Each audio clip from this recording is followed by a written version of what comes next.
Hey there. Tonight, we're going back, not to kings or crusades, but to crumbling villages, candlelit chapels, and the quiet grip of a church that shaped every breath you took. You'll live the life of a medieval peasant, born beneath a cross, taught to fear hell before you could spell it, and guided through life by priests, saints, relics, and rules that seem to change with the wind.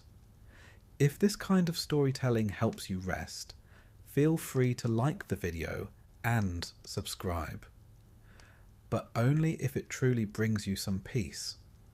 And let me know in the comments where you're listening from and what time it is. There's something oddly comforting about seeing who else is falling asleep to the same old story. If you'd like to support this work and listen without ads, there's a Patreon link down in the description. It helps keep the incense burning and the stories coming. So, dim the lights, let the night settle, pull the blanket close, and let's begin. With a baby, a priest, and a splash of holy water. The room is dark, damp, and smaller than a stable. The air smells of soot, sweat, and something vaguely sour, a scent that clings to damp wool and tired skin. You don't remember the moment you're born. No one ever does. But you're told it happened quickly. Your mother screamed, your father paced, and the village midwife muttered prayers over your slippery head as she coaxed you into the world by candlelight. You arrive into a world already claimed by the church. Before your eyes can properly see, before your tiny mouth can form its first blasphemy, the priest is summoned. He's an old man with bowed legs, coarse fingers, and a fondness for ale and authority. He grumbles about the early hour, but arrives anyway, as he always does. Your parents know the rules. Infants must be baptized as soon as possible. The soul, they say, must not spend a single day outside the grace of God. The threat of limbo hangs like fog over the thatched roof. Water is drawn, cold, probably a bit dirty, and the priest traces the sign of the cross on your forehead. He mumbles Latin you don't understand and pours holy water over your scalp. It's more of a splash than a sprinkle. You cry. Everyone relaxes. That's a good sign. The priest declares your soul now belongs to God. Your mother clutches you, exhausted, while your father thanks the priest with a coin he can't afford to give. Just like that, you're no longer simply a child. You're a Catholic. The rite of baptism isn't optional in your world. It is the first ritual in a long string of obligations. The first link in the lifelong chain the church wraps around you, link by link, ceremony by ceremony. Without baptism, you are nothing. Worse than nothing. You are unsaved, unprotected, unacceptable. Should you die unbaptized, even before you've had the chance to sin, you'd be sent to a place neither heaven nor hell. A theological waiting room where souls simply linger. No one understands limbo fully, but everyone fears it. And in a village where death visits often and without warning, from fever, famine, or the wrong mushroom, there's no room for uncertainty. So you're baptized before your mother can even walk across the room. Your soul is washed clean before you ever had the chance to dirty it. They even pick your name from the saint's calendar. You weren't going to be named after your grandfather no matter what he thought. Your godparents stand behind you during the rite, looking solemn and mildly confused. Their duties are unclear but spiritually binding. Should your parents die, not unlikely given the mortality statistics, your godparents are expected to raise you in the faith. Not feed you or clothe you necessarily, but make sure you keep going to church. You wonder later in life if they'd have done it. Maybe. If the crops were good that year. As you grow, you notice that the church is not simply part of village life. It is village life. Its bell tolls set the rhythm of your days. Its calendar dictates when you can feast and when you must fast. Its priests are the only literate men in a world where even the local lord signs his name with a shaky X. The church knows what happens to your soul, how to cleanse it, how to charge for the cleansing, and exactly how guilty you ought to feel about everything. The wooden crucifix in your family's cottage looms large. Jesus, nailed, bleeding, sombre, watches your every movement from above the hearth. No one ever explains why the Son of God must always look like he's having a particularly rough afternoon. But the message is clear. Someone suffered for your sins, even if you haven't committed any yet. You learn early that guilt is a kind of inheritance. Like the family goat, it's just handed down whether you want it or not. When you begin to speak, your mother teaches you the Lord's Prayer before she teaches you to count. You learn it by rhythm, not meaning. You mumble it with your hands clasped and your eyes squinting, hoping the effort alone counts. Latin phrases are everywhere, carved into the church walls, muttered by the priest, embroidered into altar cloths. But you don't know what they mean. It's God's language, you're told, which means you're better off not understanding it. The first time you step into the church, you're too young to remember it. Your parents carry you in, freshly baptized, wrapped in linen, a spiritual receipt in your soul. But the first time you really remember going is on a cold morning, when the village fog hangs thick and your stomach is empty.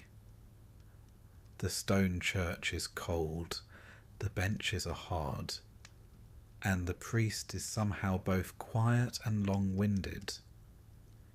You sit still because you're supposed to, because God is watching, or because your father is. The church itself is the only stone building in the village. It smells of beeswax, mildew, and centuries of whispered fears. There are painted walls you can't read, and wooden statues that seem to stare back. Somewhere near the front, there's a carved scene of the Last Judgment, sinners tumbling into a monstrous mouth full of teeth and fire. You're too young to understand, but not too young to be scared. That's the point. The priest tells your father that fear of hell is healthy for children. It keeps them good. You wonder what kind of child needs nightmares to behave. Then again, you once tried to steal an apple from the Lord's orchard and tripped into the mud before you got 2 steps. Maybe God pushed you. As you begin to age, all of 5 or 6 winters, you start noticing more. The bells that signal Mass, the hush that falls when the priest enters, the way your parents stiffen when his gaze lands on them, the quiet mutter of penance after communion, whispered like someone's trying to fold a secret in half, and always, always the reminder that the church brought you into this world and will be there to usher you out. Even the days of rest are his. Sunday is not for lounging. It's for Mass, for kneeling, for long readings in a language no one in your family speaks. You learn the patterns anyway. When to sit, when to bow, when to look like you're praying, even if you're just wondering what's for supper. A small grumbling part of you wonders why heaven requires so many rehearsals. By the time you're old enough to do chores without supervision, you've already learned that God is everywhere. He's in the storms that drown the barley, in the silence after your mother coughs, and in the eyes of the priest who never blinks long enough. You hear whispers of saints and demons, relics and sins, indulgences and miracles. You don't understand most of it, but you don't question it either. That's what gets people burned. Still, there are moments of comfort. The way candlelight flickers against the stone walls. The soft chant of a hymn you don't know but feel anyway. The smell of bread at Easter Mass. The small mercy of being reminded, once in a while, that not everything sacred is terrifying. Some of it is just quiet, and kind, and warm. But those moments are rare. Most days, the church feels more like a gatekeeper than a shepherd. You are born into its arms, but also its grip. You begin to sense, even as a child, that this isn't a place you enter. It's a place that never leaves you. Baptism may have saved your soul, but it also marked you. A mark that says, you belong to us, forever. And when the priest looks at you during Sunday service, eyes unreadable beneath his drooping brow, you believe it. They say the soul is light as breath. But from the moment yours was dipped in holy water, it's carried a certain weight. Not evil, not cruel, just constant. A low pressure on the chest, a slow whisper in the ear.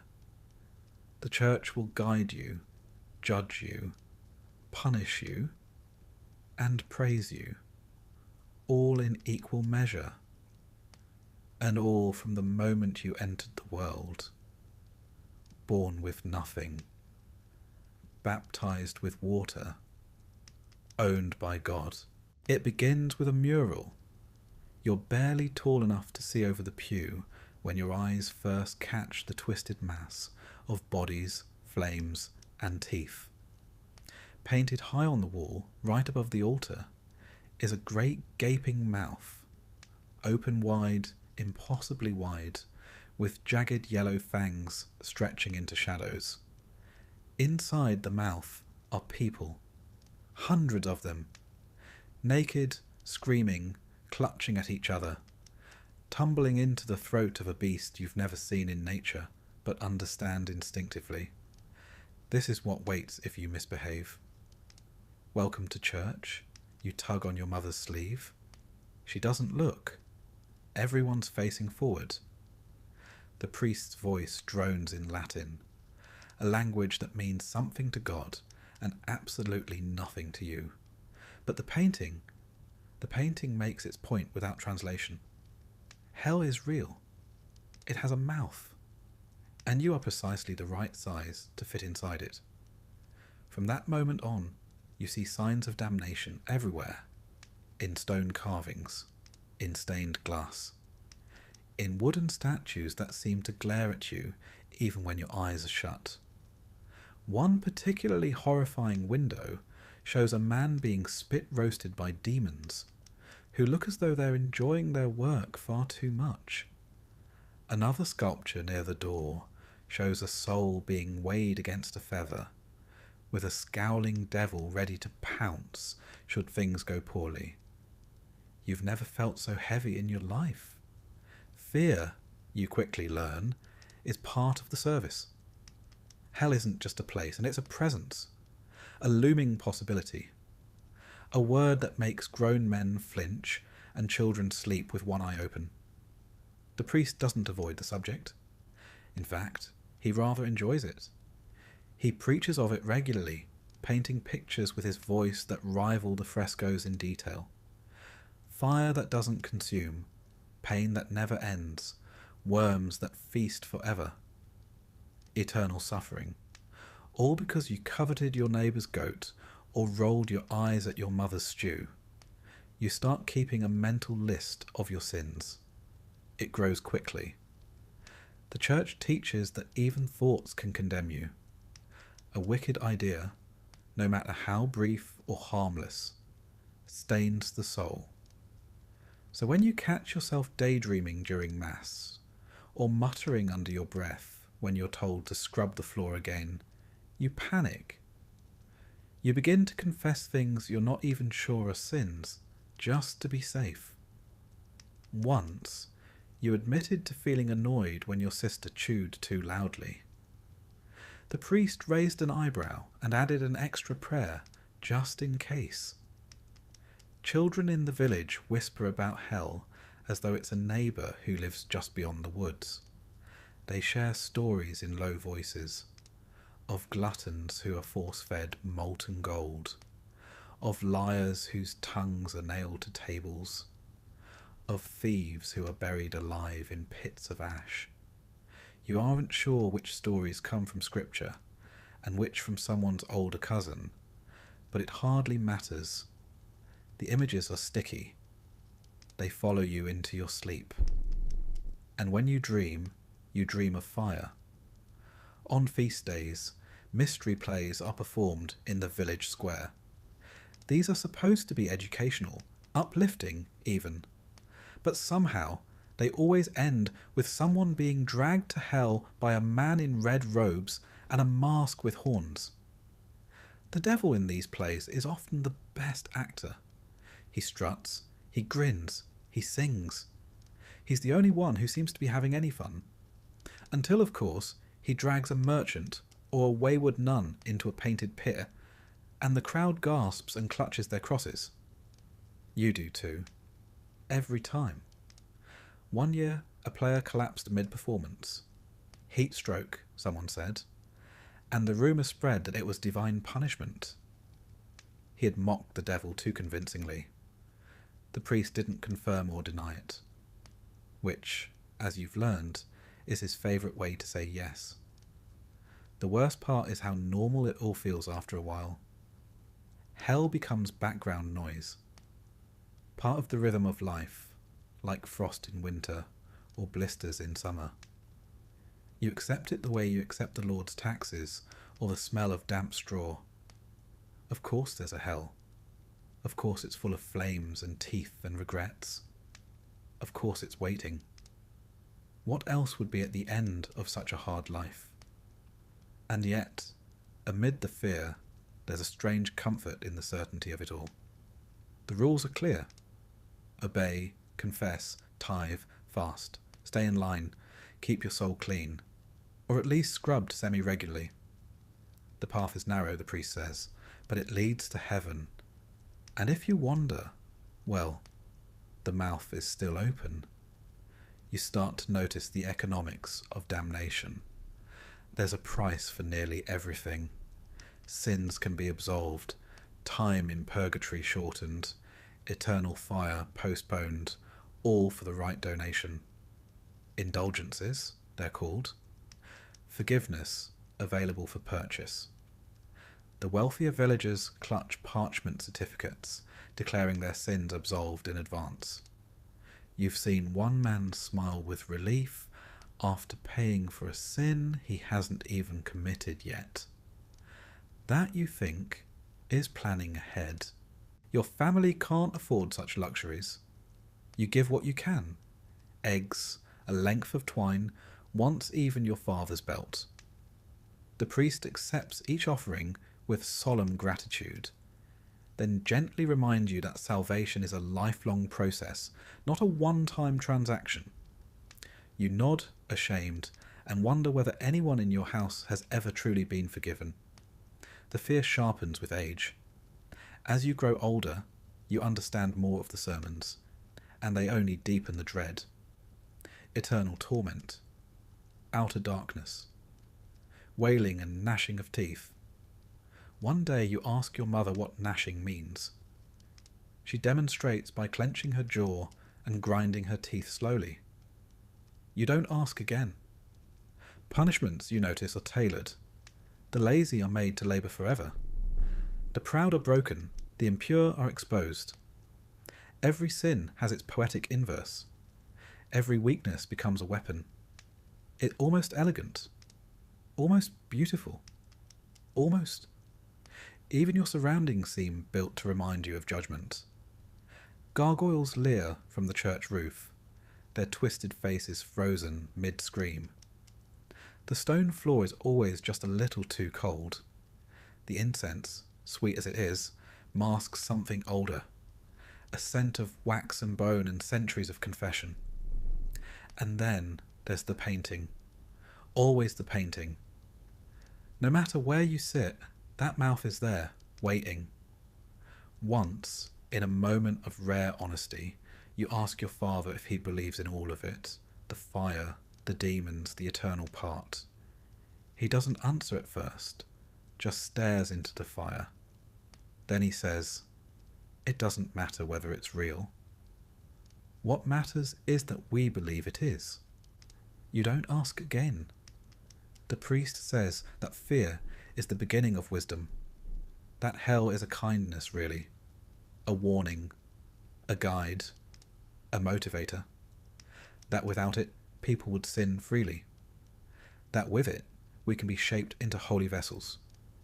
You look around at the people in your village, hollow-eyed, bent-backed, praying harder than they speak, and wonder what kind of vessels they've become.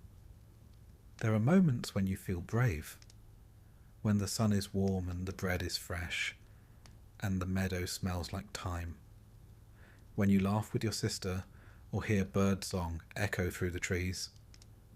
You think, in those moments, that maybe hell isn't real, that maybe it's just a story to keep peasants pliant and children scared, but the feeling never lasts. A sermon, a shadow, a cold gust of wind, and the doubt melts away. You kneel again, you cross yourself again, you whisper your prayers in the dark, careful to include even the small sins, just in case, because hell is a place of fire, because hell is a place of truth, because hell is the one thing you are sure is listening. And if it's not real, well, the fear still works just fine. You learn to give before you learn to speak. It starts with the clink of a coin in a wooden bowl, your mother's hand shaking slightly as she parts with the only spare penny in the cottage. You're too young to understand what the offering is for. You think maybe it's a toll, like the one at the bridge, or payment for using the church's fire. It isn't until years later that someone explains, the church needs it. For candles, for wine, for your soul. Of course, your soul never asked for any of these things, but it's apparently the sort of guest who racks up a bill without mentioning it. Every Sunday, the bowl goes around. Sometimes it's a basket, sometimes a box. It doesn't matter. It comes to you all the same, slow, expectant, quiet as a tax collector with good posture. Everyone sees what you give, and what you don't. The shame of an empty hand, even when your pockets are empty too, is its own kind of punishment. They call it a tithe, a holy duty. 1/10 of everything you have, or as close as you can manage without starving. Livestock, grain, a sack of onions, it all counts. The local reeve keeps track of who's generous and who's merely obedient. Generosity, in this case, is defined by how uncomfortable the donation makes you. If your pantry still looks respectable afterward, you didn't give enough. You come to understand that poverty doesn't exempt you, it brands you. The poor must give not in abundance, but in proportion to their lack. A rich man who gives a silver coin is admired. A poor man who gives his last turnip is considered saintly.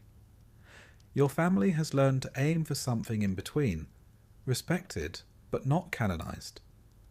Saints don't eat very well. The church doesn't just collect tithes, though. There are special contributions, penance payments, alms for the poor, alms for the monks, alms for the poor monks, collections for rebuilding the church roof, collections for painting a new Virgin Mary, collections for cleaning the old Virgin Mary.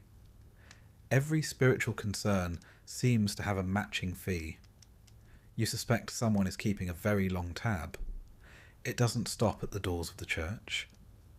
When your uncle dies, your family is expected to offer a soul fee, a few coins paid to the priest to ensure his safe passage through purgatory.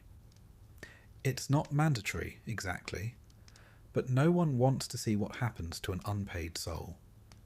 The priest's prayers come slower when there's no silver on the altar. Later, when your cousin gets married, there's a fee for that too. A blessing doesn't come cheap. Love may be free, but the sacrament of holy matrimony costs exactly 6pence and a chicken. And then there are indulgences. You hear the word for the first time while eavesdropping onto older villagers near the well. They speak of parchment, wax seals, and a promise that sounds too good to be true. Sins forgiven in exchange for coin. It sounds like something a market huckster would shout from behind a cart, but when you ask the priest, he nods solemnly. Yes, he says. The Church, through its infinite mercy, offers forgiveness for donations of sufficient sincerity. And if your sincerity happens to be measured in shillings, well, who are we to question divine arithmetic? Indulgences become a quiet obsession in the village. People speak of them with envy and awe.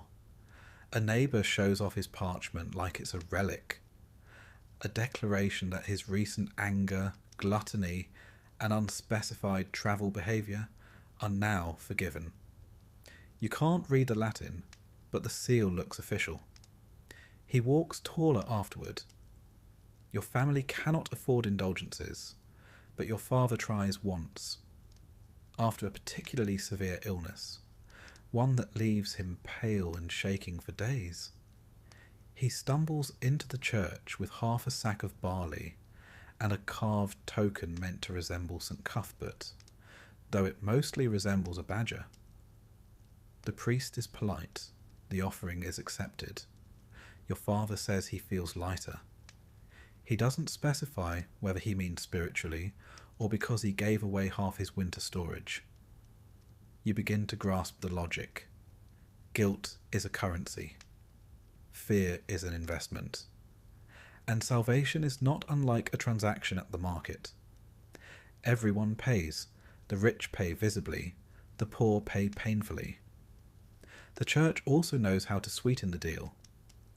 Once, a friar comes to your village selling relics. A splinter of the true cross, a scrap of the Virgin's veil, a bone that may or may not have belonged to St. Peter's donkey. Each comes with a price. Each promises blessings. People gather to touch them, to kneel, to murmur prayers. One woman weeps openly while holding what she's told is a vial of Christ's breath. You're not sure how one bottles a breath, but no one dares ask. The friar leaves 3 days later with a full satchel and a fresh horse. Even children aren't spared. You're taught from a young age to give what you can. A small coin, a portion of your bread, an hour of labour sweeping the church steps. It's good for your soul, they say. It builds character. And besides, you're lucky. Some children are given to the church, permanently. There's a family in your village who gave up their third son to the monastery. Couldn't feed him, couldn't keep him. Now he's clean, fed, and reportedly very good at Latin. His mother cries every feast day. His father never speaks of it. When you pass the monastery on long walks, you glance at the walls and wonder if he thinks about the fields he left behind. Once, you ask the priest what the church does with all the things it collects. He smiles and gestures vaguely toward heaven. The Lord keeps accounts, he says. You nod, unsure whether that's a metaphor or an administrative procedure. Either way, the ledger seems to grow longer by the day. The church reminds you often that this life is temporary. That comfort now may cost you later. that it is better to suffer in this world than the next. It's a hard thing to hear when your boots are leaking and your stomach groans like a dying cow. But it's also oddly motivating. Misery becomes noble. Hunger becomes holy. And generosity, even if born from fear, is treated like virtue. Still, there are moments when the burden feels absurd. Like the time your mother dropped a coin meant for the offering plate and it rolled under the pew. She spent the entire Mass on her knees, not in prayer, but trying to reach it without drawing attention. She got it back eventually. It was given, polished with sleeve, with a trembling hand and an apology. You've never seen her look more devout. Or the time a neighbour brought an offering of eggs, only to have one break in the basket. The smell during communion was memorable. The priest insisted it was a lesson in humility. Others suggested the lesson was in reinforcing your baskets. Another time, the village baker attempted to give loaves made from last year's flour. The priest accepted them, but later reminded the congregation that the Lord prefers first fruits. The baker never made that mistake again. His next donation was fresh, soft, and notably missing from the shop shelves. There's humour in all of this, if only because the alternative is weeping. A sort of grim laughter shared among villagers who know the game is rigged but play it anyway. The church is the only path to salvation, and that path is lined with toll booths. You don't complain, you pay, you nod, you hope, because one day it will be your funeral. Your soul will hover, uncertain, and someone will stand at the altar with a coin in hand, a last payment, a final bribe, and you'd like that person to have something to offer, even if it means going hungry now, even if it means handing over your last hen, your last hope, your last bit of pride. Because when heaven's gate is locked, you pray it's not your name that's missing from the guest list, but the donation. And you pray most of all that God accepts credit. You are 7 when you first shuffle into the dark wooden box at the side of the church. You've never been inside it before, but you've seen others go, and you've seen how they emerge after, quiet and small, eyes cast down, sometimes red-eyed, sometimes oddly peaceful. No one explains what you're meant to do, not properly, but it's your turn now. So in you go. The priest's voice seeps through the wooden lattice like wind through a cracked shutter. Speak, my child. You freeze. The silence stretches. Then you mumble something about stealing an egg, even though you're not sure you did. Maybe you thought about it. Or maybe you just watched someone else do it and didn't speak up. Either way, it's the best you've got. He sighs, long and low, and tells you to say 3 paternosters, 2 Ave Marias, and try not to let temptation win next time. You nod, even though he can't see you, and stumble out into the church's main hall, blinking as if you've emerged from a cave. Thus begins a lifetime of confession. You learn quickly that confession isn't just for murderers and thieves. It's for everyone. Everyone sins. Even when they don't mean to. Even when they don't understand how. You've heard that failing to fast properly on a feast day is a sin. Missing church is a sin. Speaking harshly to your mother is a sin. Thinking lustfully about the thatch roof girl with the crooked teeth might be the worst sin of all. And so you confess, week after week, sometimes with conviction, sometimes with imagination. Your village isn't particularly sinful, if you measure it by violence or crime. But by church standards, it's positively writhing with corruption. Old Jorik the smith grumbles about indulgences again and again, but he still lines up with the rest of you for weekly penance. Ellen, the brewer's daughter, is in there so often you wonder if she rents space in the confessional. You once saw your father walk in looking stern and walk out looking hollow, like something had been wrung out of him behind that little screen. You're not supposed to talk about what's said in there, but everyone gossips anyway, and everyone lies, just a little.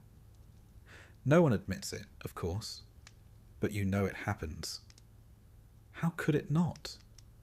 Who wants to admit to envying a neighbour's plough? Who wants to say aloud they touched themselves beneath the hay when they were supposed to be hauling water? You once tried to confess a dream. You weren't sure it was a sin, but it felt like one. The priest told you dreams don't count unless you enjoy them too much. You're still not sure what that means. By the time you're old enough to understand Latin phrases and church teachings, at least the ones the priest decides are fit for a peasant's ears, you realise that confession isn't really about telling your sins. It's about feeling them. Regret, shame, guilt. These are the tools with which your soul is chipped into shape. The priest is just the sculptor. Or perhaps more accurately, the man who collects the chisel marks and reports them back to God. The confessional itself becomes oddly comforting. It's one of the few places in your life where you can speak without interruption, without judgment, or so they say. Though you often feel judged by the creak of the bench or the way the priest clears his throat when you admit something mildly scandalous. There was the time you said you harboured dark thoughts about kicking your neighbour's goose. The priest paused so long you thought he might call for backup. You begin to notice patterns. Some sins are met with a gentle nod and a quick penance. Pride, laziness, forgetting to say grace before supper. Others, like envy or impure thoughts, earn a slower voice, a more solemn tone, and sometimes a lecture.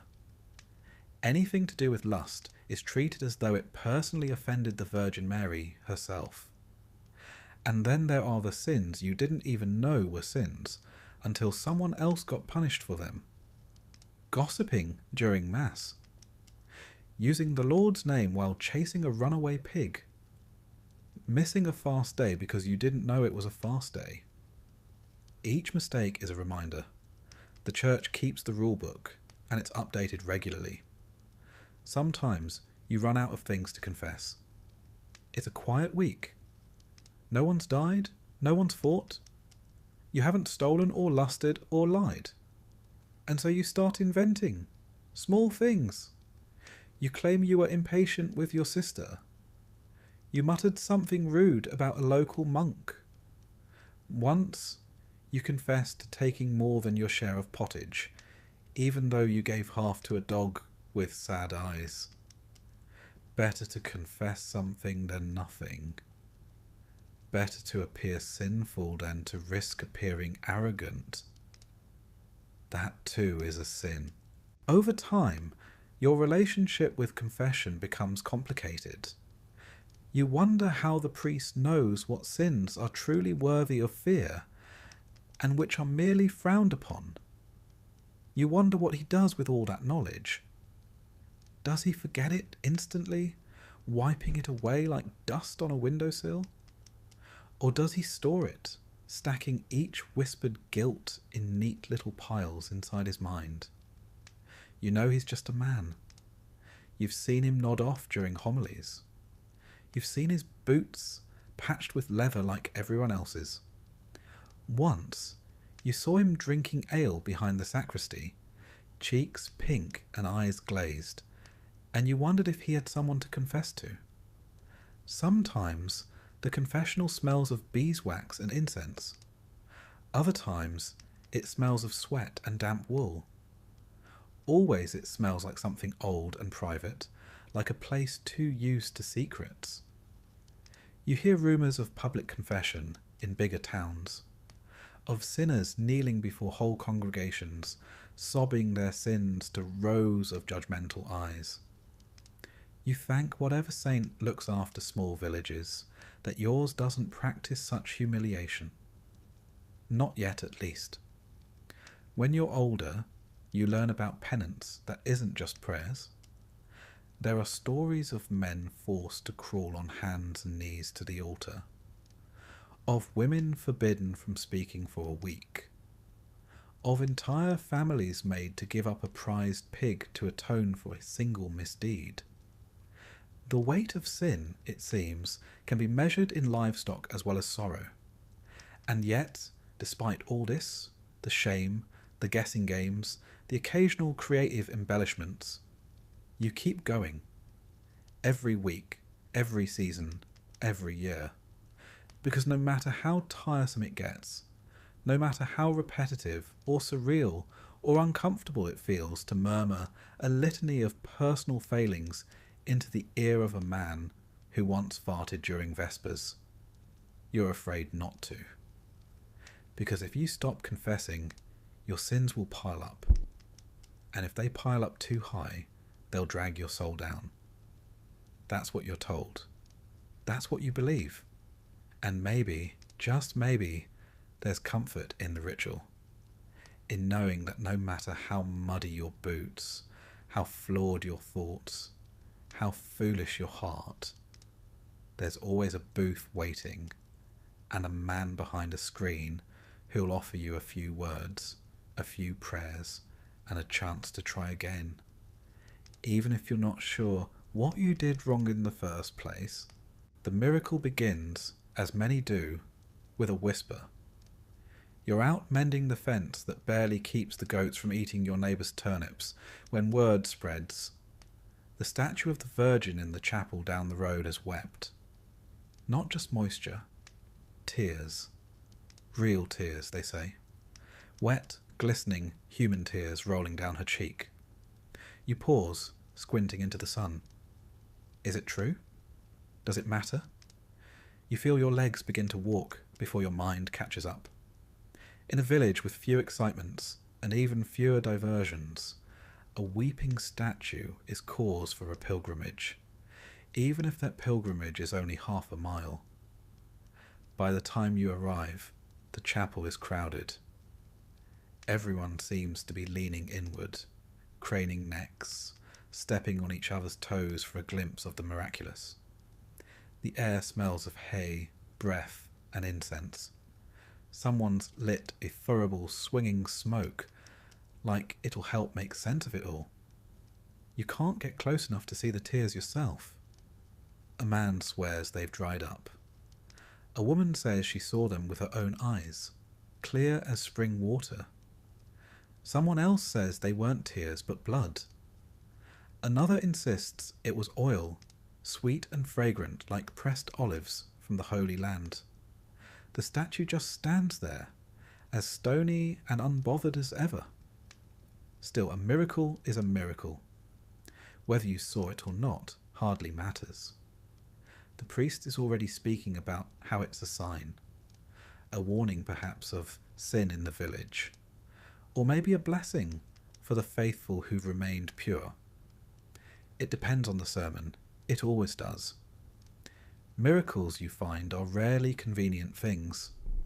They tend to arrive when people are already hungry, or tired, or busy. They demand attention, devotion, a bit of coin for the poor box, and sometimes a candle you can barely afford. But no one dares question them aloud. That would be impious, disrespectful, dangerous even. And yet, inside you, the doubt creeps in like a draught through the chapel door. The church has always traded in the wondrous. From saints who levitate to relics that glow, medieval Christendom was built on more than just scripture. It was built on spectacle. In an age where literacy was rare and science was indistinguishable from sorcery, these wonders were not only believed, but expected. You remember your uncle swearing that St. Margaret once helped his cow give birth after a desperate prayer. He said he saw a glowing light in the barn, right above the hay, and then, miracle of miracles, the calf slid out, healthy and bawling. You also remember your uncle was drunk for most of Lent, but even the sober speak of such things, of saints who bled for the sins of others, of monks who healed with a touch, of bones that never decayed. The stories grow with each telling, details added like seasoning to pottage, just enough to make them palatable. You once saw a traveller arrive with a splinter of the true cross. He kept it in a little glass tube, sealed with wax and surrounded by gold filigree. He said it came from Rome, and that the Pope himself had blessed it. For a small donation, you could kiss it and receive a full indulgence from minor sins. A few women wept. One man fainted. You gave 2 pennies and tried not to think too hard about where one might find that many splinters of a single cross. The relic trade is booming, or so they say. Every church wants one. A sliver of bone, a drop of blood, a sandal worn by a saint, a tooth, a finger, even a feather from the angel Gabriel himself. Some relics sit in fine reliquaries of silver and gold. Others are wrapped in cloth and kept in locked boxes, only brought out on feast days. You once queued for 3 hours to see the severed hand of St. Alban. It looked suspiciously like a chicken wing, but no one said so. Miracles, of course, are good for business. They draw crowds. Crowds bring offerings. Offerings mean candles are lit, incense burned, and the coffers of the church jingle with a bit more weight. A weeping statue here, a healing spring there. It all feeds the machine of faith. But there's a deeper reason the church needs miracles. You see, they're proof. Tangible evidence that heaven still watches, still intervenes, still punishes and forgives. For people like you, who live in a world of mud and toil, who bury half their children before they can walk, who bleed and sweat and break, miracles are hope. Shaky, flickering hope, like the flame of a votive candle in a wind-blown chapel. And so you learn not to ask questions. Not out loud, not in front of the priest. Certainly not near the bishop. You nod solemnly when a tale is told. You make the sign of the cross. You whisper your prayer. And if your eyes drift to the statue's dry cheeks, and your mind wonders whether it ever truly wept, you scold yourself and look away. Sometimes, at night, you stare at the ceiling of your hovel and think about St. Cuthbert, who was said to have turned back the sea with his staff, or St. Julian, who cured a man of leprosy with a kiss. You think about the girl from 2 villages over who claimed the Virgin appeared to her in the forest and gave her a silver coin. You think about whether it matters if the stories are true, if the results are the same.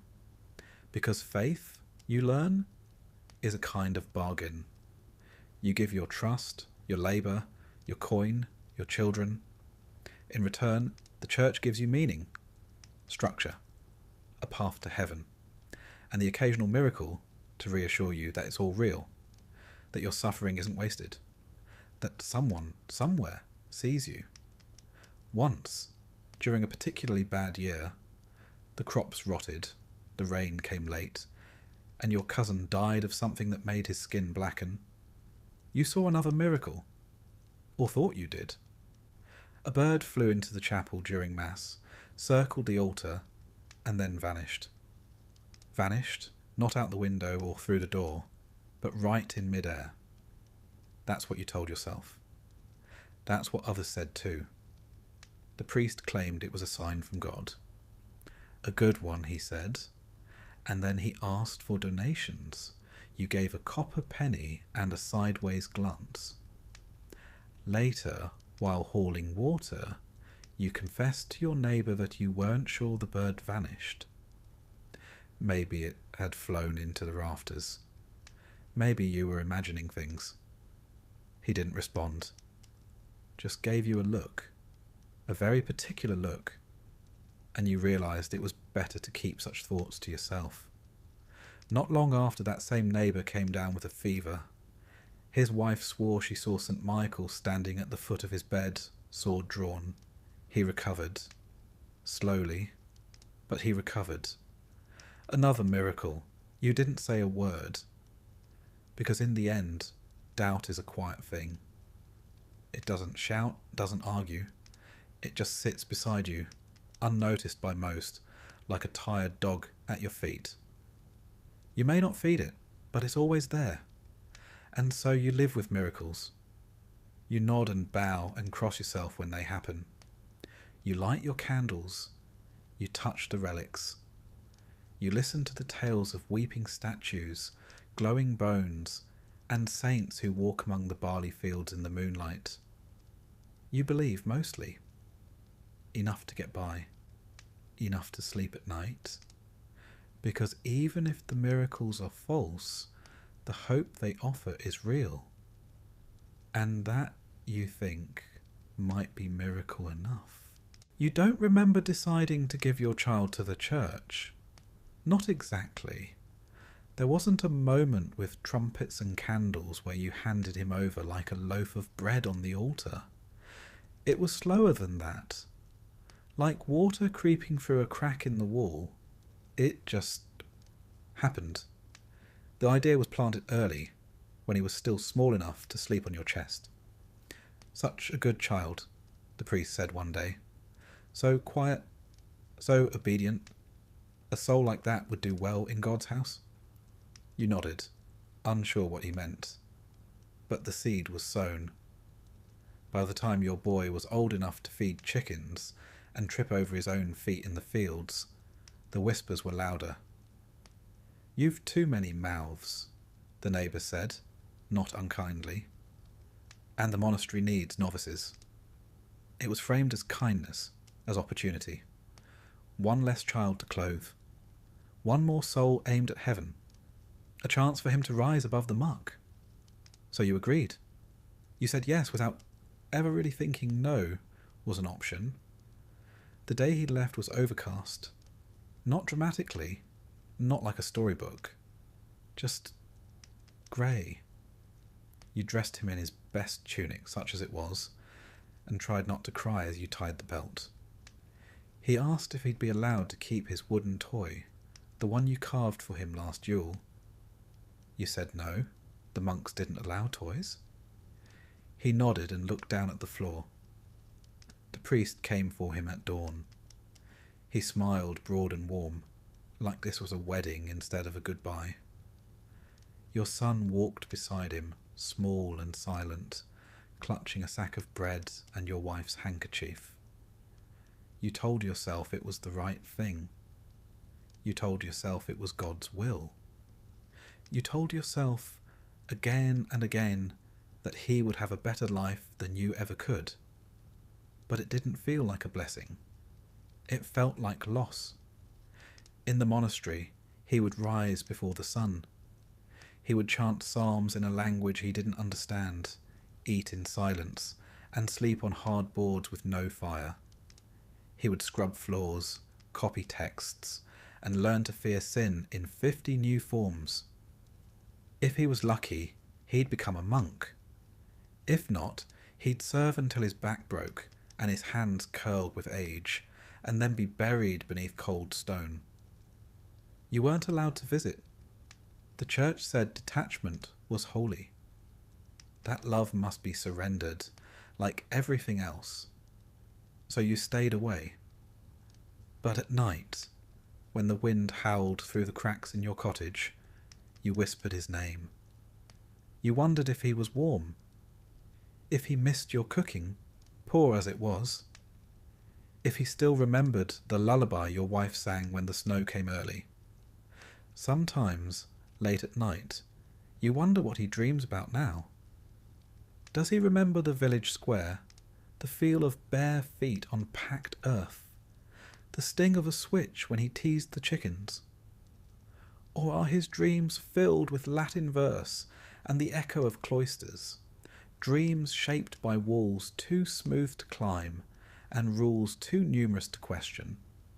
In the early weeks after he leaves, you half expect to hear his voice outside the door, to see him running across the field, arms flailing, wild-eyed with regret. But it never happens. The church does not return what it claims. It sanctifies, isolates, and reforms. You've seen it before. Boys who left laughing come back years later, with flat voices and downcast eyes, their fingers moving unconsciously over rosary beads, as if afraid to forget. And there's something else that gnaws at you, deep in the marrow of your days. The sense that this wasn't truly your choice, that perhaps it never was. When the priest speaks, you nod. When he smiles, you agree. When he invokes God's will, you lower your gaze and fold your hands. Because the church doesn't need to force you with whips. It only needs to make you believe that saying no would be a sin. You begin to understand, in the quiet hours, how deeply this power runs. It's not just in the altar or the sermon. It's in the silence of every parent who lets go. It's in the hollow space at your table where a child used to sit and no one dares speak their name. It's in the way your wife folds that one extra tunic and then tucks it away, even though no one will wear it again. The priest visits a week later, smiling as always, speaking softly about God's mercy and how well your son has settled in. A natural, he says, obedient, curious. He seems pleased, as if he's just acquired a new goat with excellent temperament. You nod and murmur a blessing, and pretend it's enough. But a small part of you wants to ask, does he cry? Does he ask about us? Does he wish he'd said goodbye? Instead you offer bread. Thin, crusty, inadequate. The priest takes it without hesitation. That too is the way of things. Seasons pass. Your son's absence becomes part of the rhythm. At times you almost forget what his voice sounded like. Then you'll hear his younger brother mutter something in the same cadence, and your chest will tighten for reasons you don't explain. The village moves on. Another child is given over to the church. This one from the miller's family. A girl this time. People talk. Some say it's a blessing. Others, in hushed tones, say it's convenient. The line between faith and desperation is not always so easy to spot when both wear the same vestments. You sometimes wonder if the saints ever miss their families, or if sainthood requires forgetting where you came from.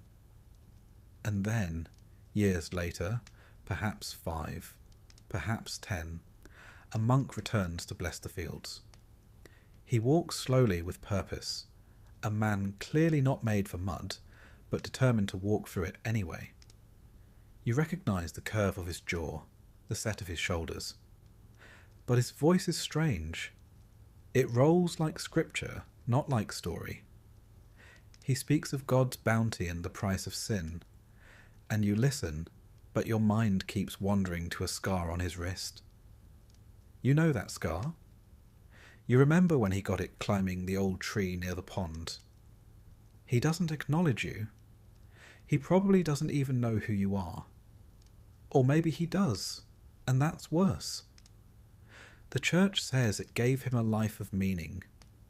You gave him to the church, and neither of you will say aloud what was taken. In time, you stop praying that he'll return. Instead, you pray he's warm. You pray he's safe. You pray that when he lights a candle in the chapel, a small part of the flame remembers your hearth. Because no matter what they say about piety, obedience, and the glory of sacrifice, the truth is simpler and quieter. You loved your child. You still do. And even if you would make the same choice again, that doesn't make the ache go away. That is the miracle the church never mentions. Not weeping statues or glowing relics, but the quiet, stubborn love of a peasant who gave up his child and still prays for him in the dark.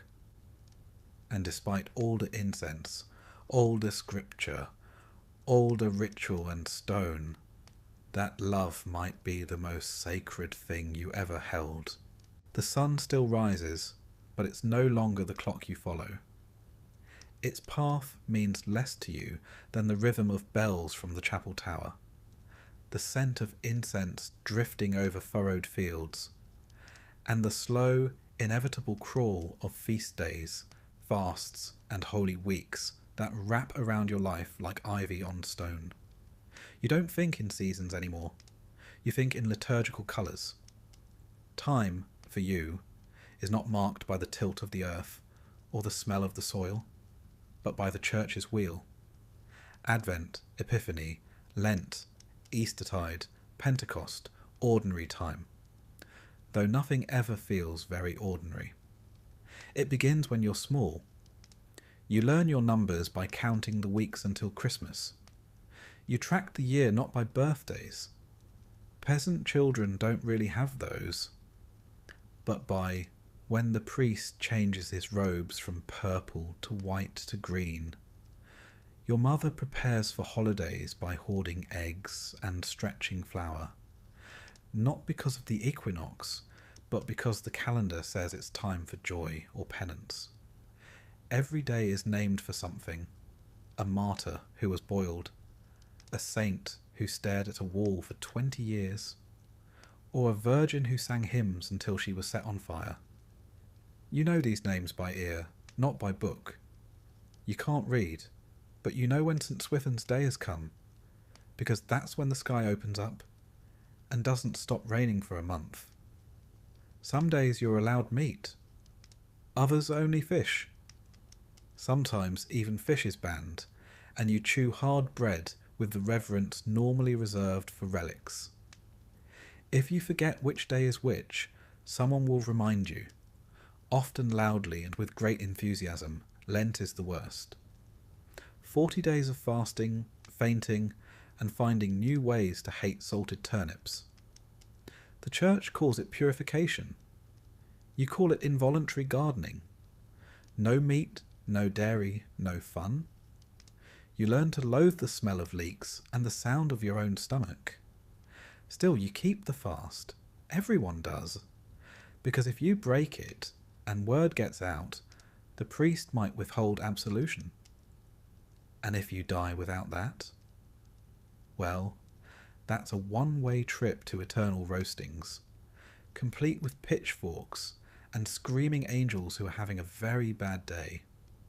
Easter follows, exploding with roasted lamb, laughter, and the sweet taste of actual fat.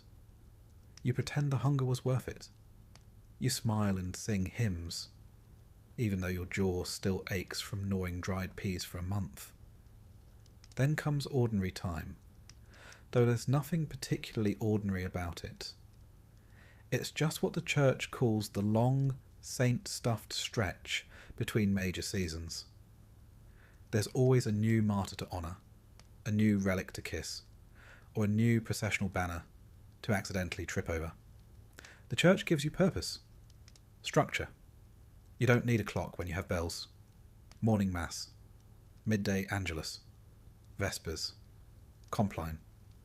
Your body learns to move in rhythm with the chime. You wake, you work, you pray, you sleep. Not because the sun tells you to, but because the bell insists. Even the land obeys. The fields are blessed before planting, cursed by hail in midsummer, and reclaimed by saints in the fall. You sow when the calendar says you may. You reap before Michaelmas, because that's when the archangel walks the fields, and it's considered rude to interrupt him. Your village square isn't marked by market stalls or fountains. It's marked by the church, squat, looming, always damp, with its cracked bell and ever-burning votive smoke that clings to your clothes even outside the chapel.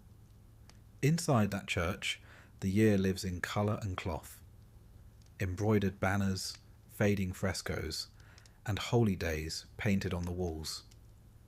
The calendar is everywhere, etched in glass, carved in wood, stitched into the priest's alb.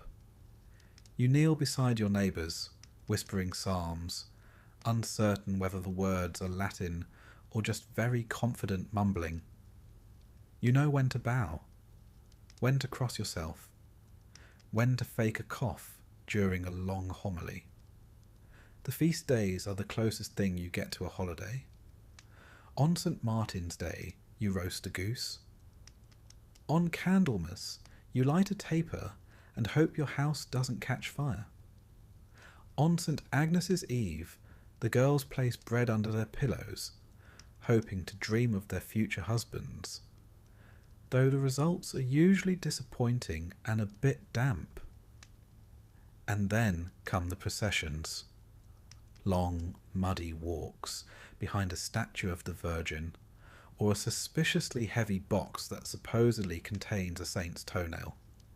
You march barefoot, holding a candle that drips onto your wrists, singing the same song for the 10th time, because no one dares stop until the priest does.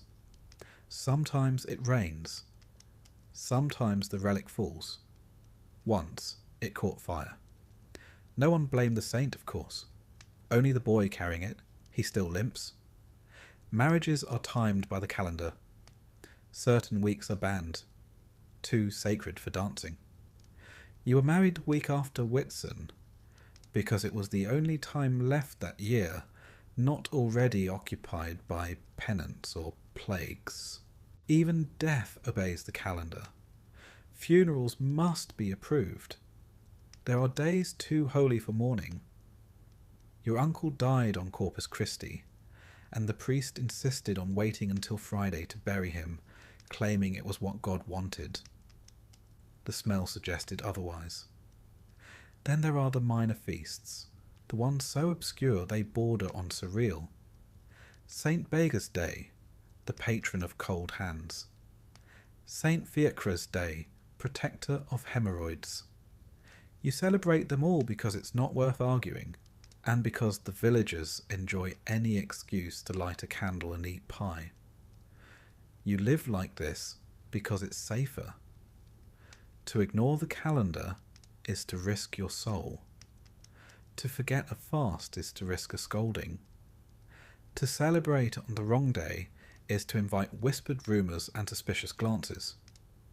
The priest claims the calendar brings order. You suppose he's right. Without it, your life would just be mud, hunger, and the occasional bout of shingles. At least now it's holy mud, sanctified hunger, shingles with a feast day. Still, sometimes, on the quiet days, the ones with no saints, no bells, no masses, you feel something strange, a flicker of thought, like a mouse skittering behind your ribs. What would life be like without this calendar? Without this sacred scaffolding? You never let that thought finish. Instead, you rise with the bell, kneel with the crowd, fast when commanded, feast when allowed, because your hours aren't yours. They belong to the saints, to the sacristy, and to the old man who rings the bell, even when no one asks him to.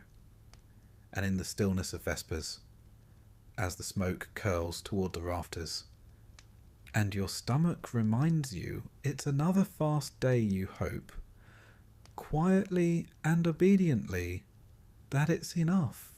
You try, you really do. You rise with the bells, you bow at the altar, you kneel when told and mumble through Latin prayers you don't understand but dare not skip.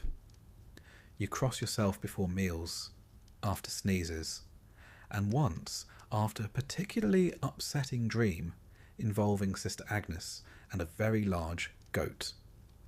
You are, by all local accounts, a well-behaved Christian peasant. And yet, somehow, you're still doing it wrong. It turns out that following the church isn't about obedience. It's about interpretation. And unfortunately for you, interpretations shift. One day, it's fine to eat eggs during Lent if they've been boiled by your neighbour. The next day, that's heresy, and you're now spiritually adjacent to a leper. You are, in essence, playing a game of eternal salvation where the rules change halfway through, and no one tells you. You remember being young, maybe 10 or 11, when you first noticed the discrepancy. Father Odo preached a homily about the importance of silent prayer. 2 weeks later, Father Elric visited from the abbey and barked at the entire congregation for not praying aloud. He called your village spiritually stagnant and left in a huff. The next day, Father Odo sheepishly explained that we were now to murmur just enough for God to hear, but not enough to distract the saints. That kind of guidance is less than helpful. The Church's position on sin isn't exactly a stationary target either. For most of your life, drinking ale was considered a necessary part of peasant survival. Ale was liquid bread, safer than water, and a minor comfort in a cold, uncaring world. But then came a travelling friar who declared that your daily pint was a gateway to gluttony, and that laughter during meals was a form of pride. Pride, as you well know, leads directly to damnation. So now you sip ale with a frown, and try not to chuckle when your cousin Gervais drops his spoon into the stew pot again. Even your thoughts aren't safe. At first, sin was action-based. Don't steal, don't lie, don't stab your neighbour even if he's really quite stab-worthy. Then came the idea of intentionality. Now, it's not just what you do, it's what you meant to do. That snide thought you had about the bishop's new hat. Sin. That moment of envy when a neighbouring villager's pig gave birth to 7 piglets and yours only managed 2. Also sin. You begin to suspect that your brain is working against your soul. You confess these things, of course, weekly, if not more. But even that process has grown complicated. Some priests ask probing questions, others nod silently, as if reading your sins telepathically through the screen. One priest asked you to confess in order of severity. Another preferred alphabetical. One even told you that sins committed in dreams still counted, which led to an uncomfortable discussion involving Sister Agnes again and a rather unfortunate butter churn. And then there's the matter of indulgences. At first, indulgences were a relief. You could pay a little coin, or donate a chicken, and receive spiritual credit, like tipping your way out of purgatory. But over time, indulgences became a sort of ecclesiastical marketplace. The Church offered them for pilgrimages, for relic donations, even for attending specific masses. You begin to wonder if heaven has a point system, and if so, whether you've accidentally joined the wrong rewards club. What worse is that different priests tell different stories. Some say purgatory is like a long, smoky waiting room. Others say it's worse than hell because you know relief is coming, just not when. You once asked how long a single sin could trap you there. The priest answered, 1,000 years, maybe more, maybe less. God's time is not our time. Comforting. Your neighbour, old Ethelred, swears he knew a man who returned from the dead after 10 days in purgatory. He came back with a message. Don't eat cheese on Wednesdays. That was it, just that. The priest refused to validate this vision, but now no one eats cheese midweek. You don't either, just in case. The church also seems to rotate its focus every few years. For a while, gluttony was the enemy. Then it was vanity. Cue a rash of sermon-fueled mirror smashing. Then envy, sloth, and finally wrath. You actually liked wrath sermons? They felt oddly cathartic. But now the priests seem to be circling back to gluttony again, and you're starting to feel personally targeted. Occasionally, the higher-ups host councils, enormous meetings where bishops debate the mysteries of heaven with the enthusiasm of men fighting over spoiled milk. After each council, new decrees trickle down. Suddenly, one type of bread is holier than another. Incense must swing left to right now. Saint Philomena is no longer a saint. The fasting hours change again. And woe betide the peasant who doesn't get the update. You once fasted incorrectly during Lent because your village hadn't yet heard about the latest modification from Rome. The priest forgave you, eventually, but not before suggesting that next time you listen more carefully to the wind, which is not a viable strategy. Heresy is also a moving target. One year, a local woman is praised for her piety because she weeps during Mass. The next year, she's called into question for performative holiness and forced to do penance barefoot through a village. A man was once flogged for owning too many books, not because of the content, but because he was a peasant, and books breed questions. You don't even know how to read, but now you're suspicious of anyone who does. And don't get started on saints. Some are removed, others are added, their feast days appear, vanish, or merge. You once celebrated St. Gerbert's Day, only to learn later he never existed. The whole village had lit candles for a man, who turned out to be a mistranslation of the man, who may or may not have been real. You still feel mildly betrayed. You try to keep up. You really do. But it's exhausting. The older you get, the more you notice the contradictions, and the more you learn to stop noticing them. You make peace with the absurdities. You nod when the priest contradicts last week's sermon. You memorize the correct posture for the new Mass version, even though the old one is still scratched into the pews. You don't question anymore. Because the only thing worse than getting it wrong is being seen questioning the system that says what right even is. So you hold your tongue. You give what's asked. You adjust and adjust again.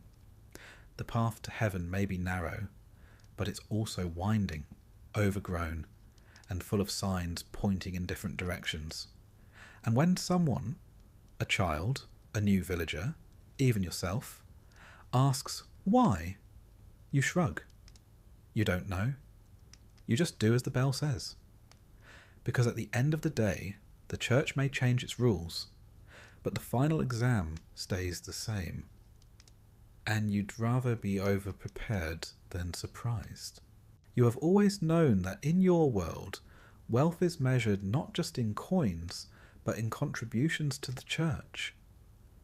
From a young age, you learn that every stray coin, every humble offering, every tired labour paid in kind builds something far greater than a simple meal or a better pair of boots. It builds monuments, grand cathedrals, towering spires, intricately stained glass windows, structures that soar over the village, unattainable and awe-inspiring, symbols of the church's might and the promise of salvation. Yet, for you and the common folk, these colossal creations remain forever out of reach. They are meant for kings, for the exalted few. For you, they remain distant dreams etched in stone and gold. Every week at Mass, you watch as the collection bowl is passed along, its surface worn and dented from years of offerings. You put in what little you have, a coin here, a scrap of food there. The priest gives a nod of approval, and the bag grows heavier day by day. In those moments, you feel both pride and loss. Pride because you are contributing to something that promises eternal glory, loss because you know that each coin is a sacrifice of your meagre means. It's the cost of faith, and you pay it faithfully. The church uses these donations to build marvellous structures, cathedrals and chapels of unimaginable scale. You hear of them in hushed tones at the local tavern, or on the long, dusty roads where traders speak of cities with soaring spires and stained glass that colours the sky in hues not seen on your modest horizon. These monuments are not built for you. They are built for an ideal, a vision of heaven on earth, where the glory of God is manifested in the brilliance of architecture and art. And yet, every time you hand over your coin, you cannot help but feel that your contribution, as humble as it is part of that grand design. You have seen the imposing silhouette of a cathedral in a town far beyond your own, a structure so vast that its shadow falls across entire villages.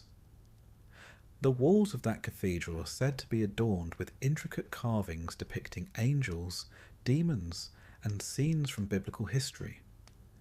Every detail is designed to overwhelm, to fill the viewer with both wonder and a deep, abiding humility.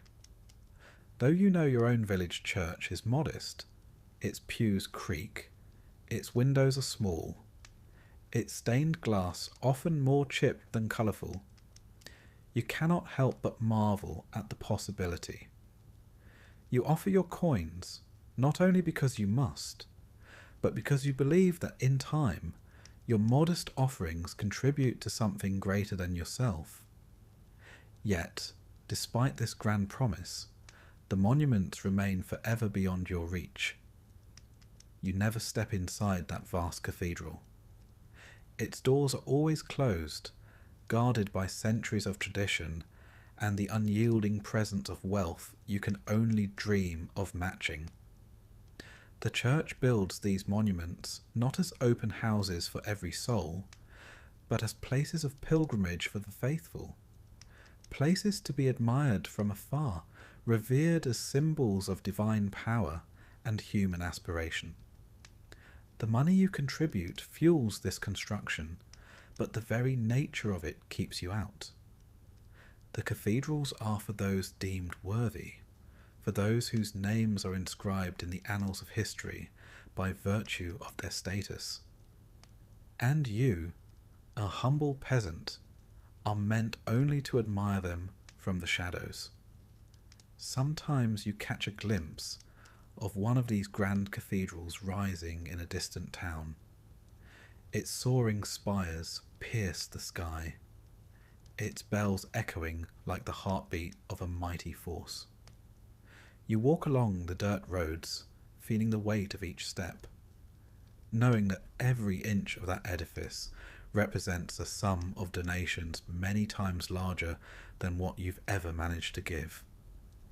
It's a monument not only to faith, but to the stark divide between the haves and the have-nots. The very structure is a testament to the power of the church, a power that collects the small hopes of the common folk and transforms them into something majestic and immovable. In the dim light of early morning, you recall how your father once spoke of these great constructions. He told you that when a man gives what little he has to the church, he is not simply donating money, he is investing in the eternal. That every coin is a seed, and in time, that seed will grow into a towering testament to devotion. Yet, in the same breath, he warned that the church's monuments are also a reminder of the vast gulf between those who give and those who build. It is said that while the church's spires reach toward the heavens, the souls of the poor remain trapped in the mud. You understand this on a level that defies explanation. A quiet resignation that no matter how many coins you offer, the doors of the grand cathedrals will never swing wide enough for you. Every donation, every whispered prayer over a coin dropped into a wooden cup, feeds into this cycle. The church collects, builds, and then guards its treasures jealously behind thick stone walls. These structures, adorned with gold leaf and intricate sculptures, become symbols of divine favour. Yet as you watch from afar, you realise that the very splendour is also a chain, binding the common folk to a system that values wealth and obedience over genuine fellowship. Sometimes you wonder if the church builds these monuments not solely to honour God, but to keep the people in line. A towering cathedral, majestic and inaccessible, reminds you that while you may work the land and pay your tithe, you are forever a subject, not of a king, but of an institution, one that, for all its miracles, remains distant and unyielding. You see it in the way the priest speaks, his voice calm and measured, as though every word is designed to reassure those who dare not dream of more. And yet, there is a strange comfort in the tradition. The church calendar marks the days in a way that creates order out of chaos. Even if its grand monuments are forever beyond your grasp, the structure it provides is a constant in a world full of uncertainty. You know when Lent begins. You know exactly how many days until Easter. You understand the solemn importance of feast days, even if you cannot partake fully because your stomach is too often empty. The rhythm of sacred time is as real to you as the changing of the seasons, though it obeys a different logic. You attend Mass, not just for salvation, but for the assurance that time is on your side. The bell tolls, and its sound is a reminder that you belong to something larger, that though your coin is small, it is part of a grand, unending ledger that stretches into eternity. The church builds its monuments not only on stone and gold, but on the invisible architecture of belief, the trust that even the smallest offering matters. In your daily life, you see the contrast. You're often in the fields from dawn until dusk, your hands calloused and your face weathered by sun and wind. And yet, each Sunday, you walk the short distance to the chapel, your few coins held tightly in your hand, ready to be offered. You understand that your labour and your money build not just your own sustenance, but contribute to the eternal. It is a bittersweet bargain. You give, and in return, you receive nothing tangible in your lifetime. The grand structures of the church rise far above you, their doors sealed to all but the highest ranks, while you continue to live under the same open sky. The vast looming cathedrals that you see in distant towns are both a promise and a prison. They promise a connection to something divine, a glimpse of everlasting glory. Yet they remain locked behind doors that never swing open for you. The church's monuments are built with funds collected from every village, every peasant's meagre coin offering, and every whispered prayer of hope. But they are reserved for the pious elite, the crowned, the noble, or those whose names are etched in hallowed records. And so, while you contribute every Sunday, your place in those grand halls is never assured. You learn as you grow that the calendar is sacrosanct. It is not nature's measure, but the church's design. The cycle of feasts and fasts, of holy days and penitential seasons, governs your life more surely than the rising and setting of the sun. Even if the sun still climbs the sky each day, your true measure of time is the liturgy. Advent brings the promise of a Saviour. Lent brings the pang of sacrifice. And Easter, even if you can hardly taste the sweetness behind the bitterness of your daily bread, brings a renewal that you cling to with desperate hope. The calendar defines fate. It dictates when you can enjoy a simple meal, when you must endure more arduous fasting, and when you are permitted to celebrate, however briefly. It also decides how you contribute to the church's coffers. Your every coin, your every scrap of extra food, collected day after day, eventually forms the foundation of something grand and unreachable. The grand cathedrals, the imposing chapels, the glittering relics in sealed boxes. They are all constructed from the humble offerings of peasants like you. And though these monuments are splendid to behold, they remain forever out of reach for you. You see their towering spires from afar, hear their bells ringing in distant towns, and marvel at the intricate stonework that tells stories of saints and sinners. But you know that the Church, despite building these heavens on earth, will never allow you to step inside them. They are symbols of divine favour, of the wealth and power that separates the few from the many. Your donations, though given with trembling hands and a hopeful heart, are like water in a sieve, passing through and building walls that you may only see but never cross. In the quiet moments between work and prayer, you sometimes wonder about the price of faith. It is measured not in pounds or pence, but in the sacrifice of that which is most dear to you. Your child, your labour, your very hope. And yet you persevere, because there is no other way to live. To give is to belong to something greater than yourself, even if that something is as remote and as cold as the vaulted ceiling of a cathedral in a distant city. In the end, your life is marked by this perpetual exchange. Every coin you donate, every tithe you scrape together, contributes to the Church's vast, unyielding construction, a reminder of both their benevolence and their distance. You give out of necessity and duty, with a quiet resignation that your contribution is significant only in the eyes of those who build and not of those who labour. And so, each Sunday, you walk the familiar path to the chapel, your head bowed, your hands clasped, knowing full well that the calendar dictates not the cycle of the seasons alone, but the measure of your life. The Church's grand monuments may never open their doors to you, but they continue to rise, testament to a belief that, for all its promise of salvation, remains forever out of reach for the common soul.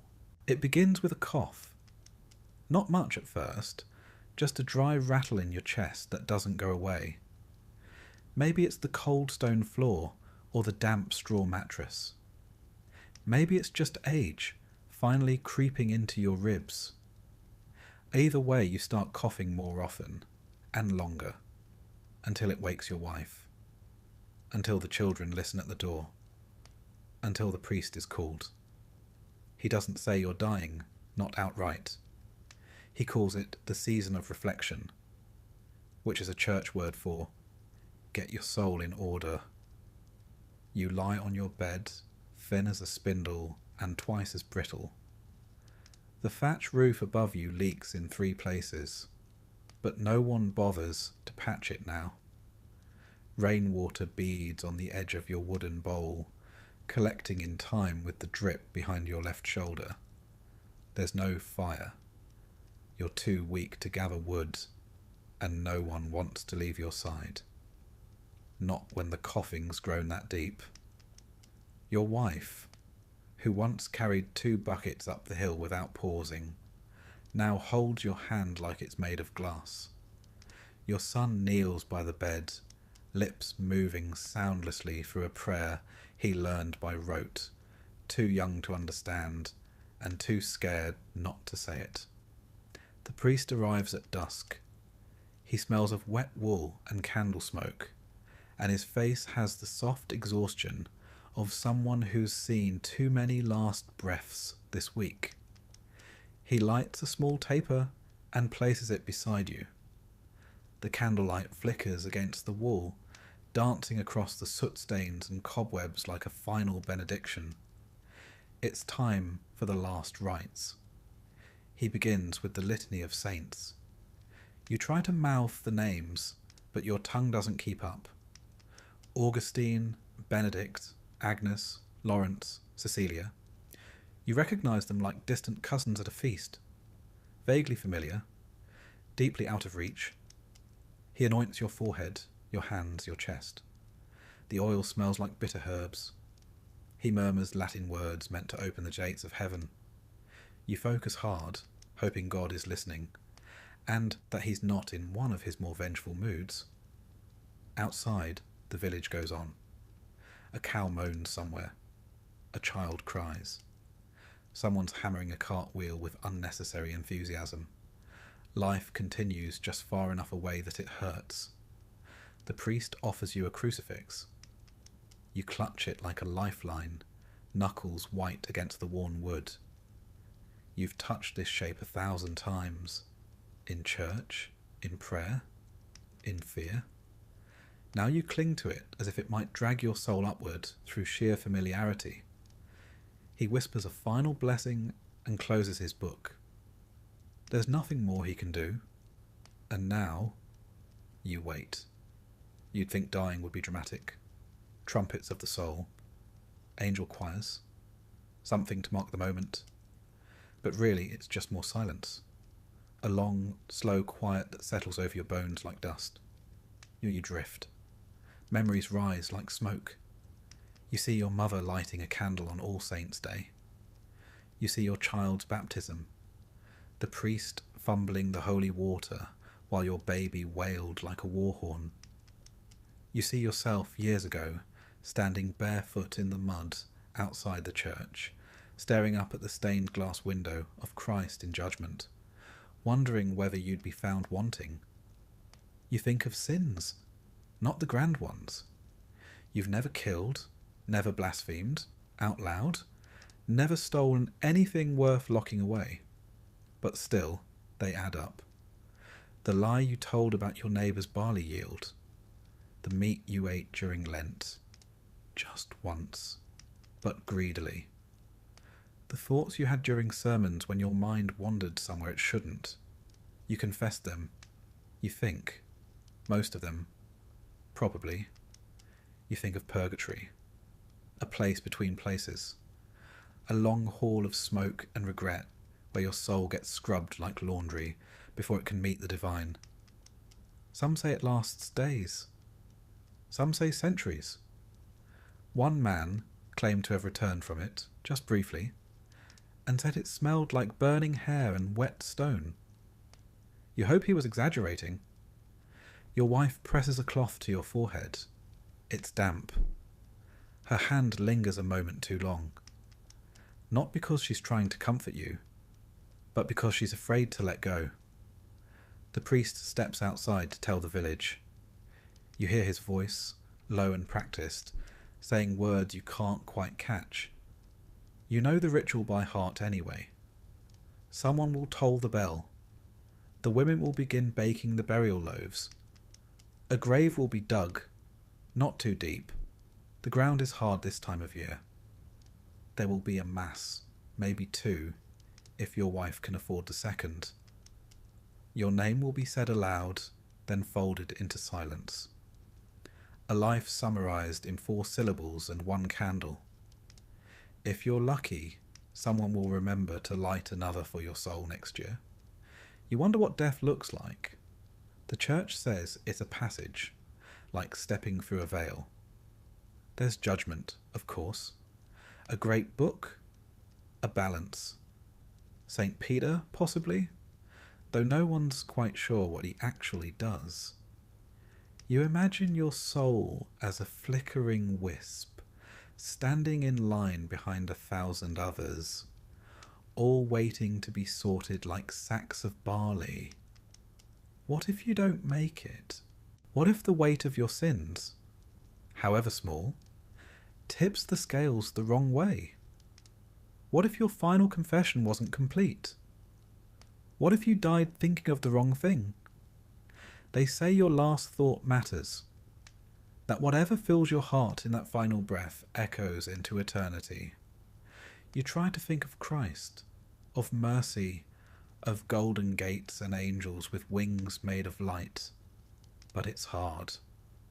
Your thoughts keep drifting to your wife's face, to the warmth of her hand, to the way the fire crackles when she's not watching it. You hope that counts? A chicken clucks outside. Somewhere in the village, someone laughs. Not cruelly, just the normal sound of someone living. You wonder if they'll quiet down when they hear the bell.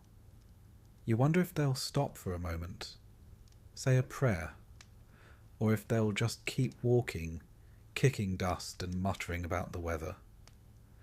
The church says you are not gone, just past. That prayers can still help you, that masses can still reach you, that the living owe the dead a duty. You hope that's true, because otherwise it's just dirt. Your final moment doesn't come with fanfare. There's no light, no trumpet, no angel. Just breathe, then no breath. A silence that deepens. The priest will return soon. He'll close your eyes, even if they're already shut. He'll cover your body with a cloth and begin the prayers of commendation. Go forth, O Christian soul, he will say, and everyone will nod, as if they understand where you're going. Your family will cry. Not all at once, some tears are delayed. Your youngest might not cry until the burial, when they see the hole in the earth. You'll be buried with a cross, a simple wooden one. There's no money for stone. Maybe someone will mark it with a name, maybe just a carved X. In time, grass will grow over it. Children will run across the hill. Some might step right over you without knowing. You don't mind, because deep down, you've done what you could. You lived quietly. You obeyed the bells. You feared the right things. You hoped, even when it felt silly, that it all meant something. And in your final moment, when everything else fell away, you held the cross and whispered the only words you knew for sure. Have mercy.